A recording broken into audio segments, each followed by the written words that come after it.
విశ్వక్షన్ హీరోగా కృష్ణ చైతన్య దర్శకత్వంలో అత్యంత ప్రతిష్టాత్మకంగా తెరకెక్కిన చిత్రమే గ్యాంగ్స్ ఆఫ్ గోదావరి. ఈరోజు ఈ చిత్రం రిలీజ్ అయిన సందర్భంగా ఈ సినిమా ఎలా ఉంది, ఈ సినిమా రివ్యూ రేటింగ్ ఏంటనేది మనం తెలుసుకునేటువంటి ప్రయత్నం చేద్దాం. ప్రస్తుతం మనతో పాటు ఉన్నారు ప్రముఖ సినీ క్రిటిక్ దాసరి విజ్ఞాన్. ఆయనతో మాట్లాడదాం. విజ్ఞాన్ గారు నమస్తే. నమస్తే అండి. గ్యాంగ్స్ ఆఫ్ గోదావరి ఈరోజు రిలీజ్ అయింది. ఏంటి సినిమా ఎలా ఉంది అసలు? రీసెంట్గా గామి సినిమా తర్వాత విశ్వక్సేన్ చేసిన మరో ప్రయత్నం అని చెప్పుకుందాం. అంటే గామికి దీనికి సంబంధం లేదు, ఎందుకంటే గామి ఎప్పుడో 6 years నుంచి షూట్ అవుతా మొన్న రిలీజ్ అయింది. కానీ నెక్స్ట్ అంటే దాని తర్వాత రిలీజ్ అయిన సినిమా కాబట్టి ఎందుకు గామితో పోలుస్తున్నాను అంటే, గామి ద్వారా విశ్వక్సేన్ స్థాయి ఎక్కడికో వెళ్ళిపోయింది. యాక్చువల్గా నేను ఎప్పుడో నటించినప్పటికీ స్థాయి నెక్స్ట్ లెవెల్కి వెళ్ళింది. దాన్ని కాపాడుకునే ప్రయత్నం ఈ సినిమా ఖచ్చితంగా నిలబెట్టాలి. ఇక అసలు విషయానికి వస్తే, ఏ సినిమా అయినా సరే బేసిక్గా మనం చూస్తూ ఉంటాం, హీరో 0 నుంచి హీరో అవ్వడం, ఎదగడం, సేమ్ కాన్సెప్ట్. అంటే లైక్ కొన్ని యాంగిల్స్లో మనకు పుష్ప గుర్తు రావచ్చు, రంగస్థలం గుర్తు రావచ్చు, ఇవి కొన్ని ఉంటాయి. ఆ ఛాయలు లైట్గా అనిపిస్తుంది. అంటే హీరో ఏమీ లేని స్థాయి నుంచి ఎక్కడికో ఎదగడం అనేది ప్రతి దాంట్లో మనం చూస్తూ ఉంటాం కదా. ఆ కోవలో దీన్ని వేసుకుందాం. మొత్తం మాస్ ఎలిమెంట్స్ ఎక్కువ ఉన్నాయంటారా? అసలు స్టార్టింగ్ నుంచి కథని ఎంగేజ్ చేయడం అనేది చాలా తక్కువ సినిమాలకు ఉంటాయి. ఎంత పెద్ద సినిమాలైనా సరే, ఎంత హెవీ బడ్జెట్ సినిమాలైనా సరే, ఎంత స్టార్ హీరోలు ఉన్నా సరే, ఫస్ట్ నుంచి అంటే కోర్ పాయింట్ నుంచి, టైటిల్స్ నుంచి ఎంగేజ్ చేయడం అనేది చాలా great point. Gangs of Godavari అలా ఎంగేజ్ చేస్తుంది. అంటే మనకి ఇదంతా కూడా కొవ్వూరు, గోదావరి ప్రాంతాల సైడ్ అనమాట. అక్కడ ఏంటంటే లంక ప్రాంతాల్లో కత్తి కట్టడం అంటారు.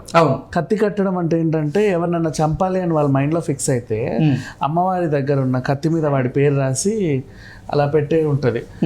తర్వాత ఆ కత్తితో అతను నరకాలి. కత్తి కట్టడం అంటారు. అది చాలా మంది చాలా రకాలుగా ఉపయోగించినప్పటికీ ఈ సినిమాలో దాన్ని చాలా క్లారిటీగా చూపించి ప్రయత్నం చేశారు. సక్సెస్ అయ్యాడు కూడా. అండ్ నెక్స్ట్ ఇక కథ విషయంలోకి వెళ్తే, ఇతను ఒక అనాథ, మన రత్నాకర్ అంటారు, రత్న విశ్వక్సేన్. అతను ఒక అనాథ, చిల్లర దొంగతనాలు చేసుకుంటూ అలా తిరుగుతూ ఉంటాడు. అండ్ నెక్స్ట్ మన దోరస్వామి అనే ఈయన ఎవరు, గోపరాజరామన్ చేసిన క్యారెక్టర్, మన మిడిల్ క్లాస్ మెలోడీస్ తర్వాత నాటకరంగం నుంచి రాలా, ఆయన ఎమ్మెల్యే. ఏదో రకంగా ఆయన చేరుతాడు, ఆయనకు రైట్ హ్యాండ్ లాగా ఎదుగుతాడు. తర్వాత ఆయన ప్రత్యర్థి, ఎమ్మెల్యేకి ఇంకో ప్రత్యర్థి ఉంటాడు, నానాజీ ఇందులో క్యారెక్టర్. ఆయన కూతురు నేహా శెట్టిని ప్రేమించి అటు ఆయన దగ్గర అవుతాడు, ఈయనకు ద్రోహం చేసి అటు దగ్గర అవుతాడు. తర్వాత వీళ్ళిద్దరి క్రమంలో ఆయన ఎమ్మెల్యేగా ఎదుగుతాడు విశ్వక్సేన్.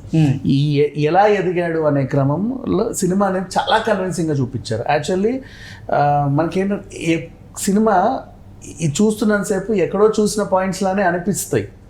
అయినప్పటికీ కూడా చూసిన పాయింట్లు అనిపించినప్పటికీ, ప్రిడిక్టబుల్ అనిపించినప్పటికీ, ఇంట్రెస్టింగ్గా నెక్స్ట్ ఏంటి అనే ఇంటెన్షన్ క్రియేట్ చేసేలాగా ఉంటుంది అనమాట. చాలా అద్భుతంగా ఉంటుంది.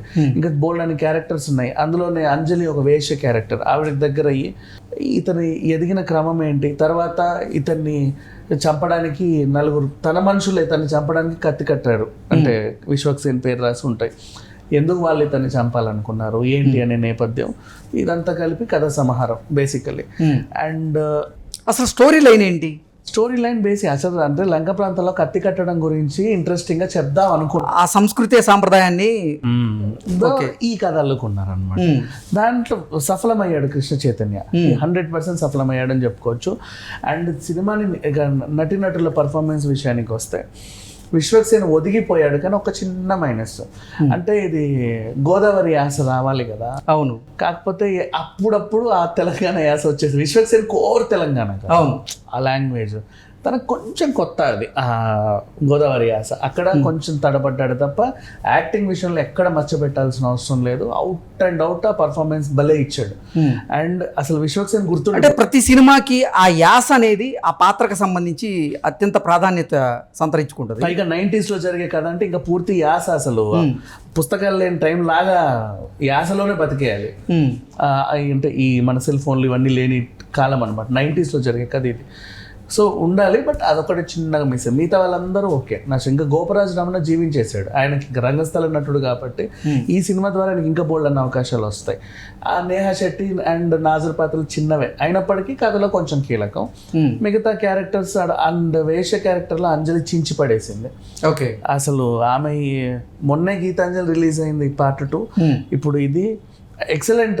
తన వరకు అంజలి గురించి చెప్పాల్సిన అవసరమే లేదు, అందరూ కూడా చాలా బాగా అంటే తన పాత్రకి తాను ప్రాణం పోసిందంట, న్యాయం చేసింది. అండ్ పాటలు పంట కింద రాయిలా ఉంటాయి కొన్ని కొన్ని సినిమాలలో. అబ్బా ఇప్పుడు ఎందుకు వచ్చిందిరా బాబు అని ప్రతి పాట సందర్భానుసారం వెళ్ళింది, ఎక్కడ బోర్ కొట్టదు. అండ్ పాటలు గుర్తుండిపోతాయి. ఒక పాట అయితే ఇంకా నెక్స్ట్ లెవెల్. ఐటమ్ సాంగ్ కూడా చాలా బాగుంటుంది, అన్ని పాటలు గుర్తుండిపోతాయి. అండ్ యువన్ శంకర్ రాజా అందించిన మ్యూజిక్ సినిమాకి ప్రధాన అసెట్, అండ్ బీజిఎం కూడా ప్రధాన అసెట్. ప్రతి పాట గుర్తుండిపోతుంది, ఇంకో 10 ఏళ్ళు పాడుకునేలాగా ఉంటాయి. అద్భుతంగా చేశాడు. అండ్ ఫైట్స్ గురించి చెప్పాల్సిన అవసరమే లేదు, ఎందుకంటే గ్యాంగ్స్ ఆఫ్ గోదావరి అంటేనే ఆ మాస్ ఏంటనేది మనకి క్లియర్గా అర్థం అవుతుంది. అంటే విశ్వక్షేణ్ నుంచి కూడా అందరూ ఫైట్స్ ఆశిస్తూ ఉంటారు. సో ఫైట్స్ ఎలా ఉన్నాయి అసలు? ఎక్సలెంట్గా ఉన్నాయి. ఆ మాస్ క్యారెక్టర్ సంబంధించినటువంటి మరీ ఎక్స్ట్రా స్టంట్ లైన్ చేయాల, కానీ బేసిక్ ఫైట్సే అద్భుతంగా చిత్రీకరించారు. అండ్ ముఖ్యంగా మాట్లాడుకోవాల్సింది కెమెరా గురించి. మడాడి కెమెరామెన్ అసలు ఒక గ్రే షేడ్స్తో రెట్రో థీమ్ని ప్రజెంట్ చేయడంలో 100% సక్సెస్ అయ్యాడు. ఓకే, అన్నీ బాగున్నాయి ఈ సినిమాకి.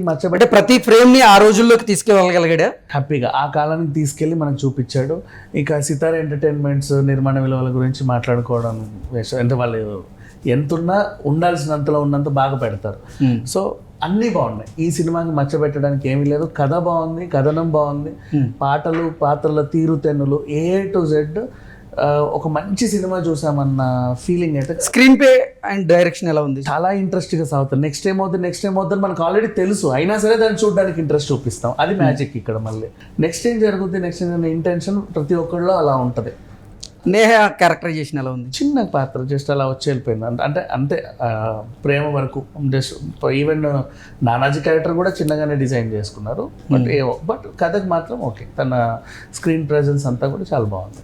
సో ఓవరాల్గా ఈ ఫిల్మ్ యొక్క రేటింగ్ ఏంటి, రివ్యూ? గ్యాంగ్స్ ఆఫ్ గోదావరికి నేను ఇచ్చే రేటింగ్ 4.5/5.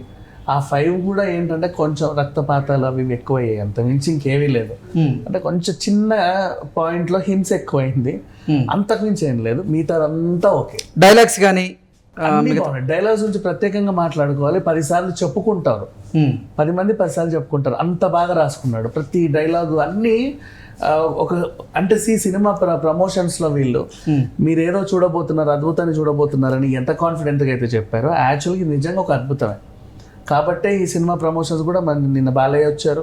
అఫ్కోర్స్ దాన్ని ఈ ప్రీ రిలీజ్ ఈవెంట్లో బాలకృష్ణ గారు పాల్గొని కూడా విశ్వక్షేణ్కి ఈ మూవీ ఫస్ట్ మూవీ అంత సక్సెస్ అవ్వాలి, ఫలక్నామా దాస్ ఎంత అయితే సక్సెస్ అయిందో దాన్ని మించి సక్సెస్ అవ్వాలి అంటూ కూడా ఆయన చెప్పడం జరిగింది. సో ఫలక్నామా దాస్ని మించి ఈ సినిమా ఉండబోతుందా? ఫలక్నామా దాస్ని మించి అన్ని సినిమాలు ఉన్నాయి. అఫ్కోర్స్ ఇదొక డిఫరెంట్ వెర్షన్.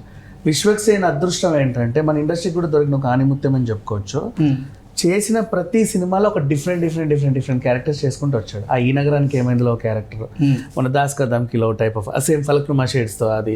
అండ్ మళ్ళీ అశోక వనంలో అర్జున కళ్యాణంలో 32 ఏళ్ళ పెళ్లిగాని అబ్బాయిలాగా డిఫరెంట్ రోల్స్. ఈవెన్ హిట్లో ఒకలాగా, ఎన్ని క్యారెక్టర్స్లో ఎన్ని షేడ్స్ చూసారో, గామిలో ఒకలాగా, సేమ్ ఇప్పుడు దీంట్లో ఇంకోలాగా చూసారు. విశ్వక్సేన్ అంతే. ఇంకా యాక్టింగ్ విషయంలో అయితే విశ్వక్సేన్ బాగా గుర్తుండిపోతుంది. మనం థియేటర్ నుంచి బయటకు వచ్చినా సరే ఇంకా పాత్రలు మనల్ని వెంటాడుతూనే ఉంటాయి, అంత బాగా అద్భుతంగా. సో గ్యాంగ్స్ ఆఫ్ గోదావరి ద్వారా విశ్వక్సేన్ మళ్ళీ సూపర్ హిట్ కొట్టబోతున్నారంట. కొట్టేశాడు హిట్ ఆల్రెడీ, ఇంకో మెట్టు ఎక్కాడని చెప్పుకోవచ్చు. ఓకే అండి, థ్యాంక్ యూ సో మచ్.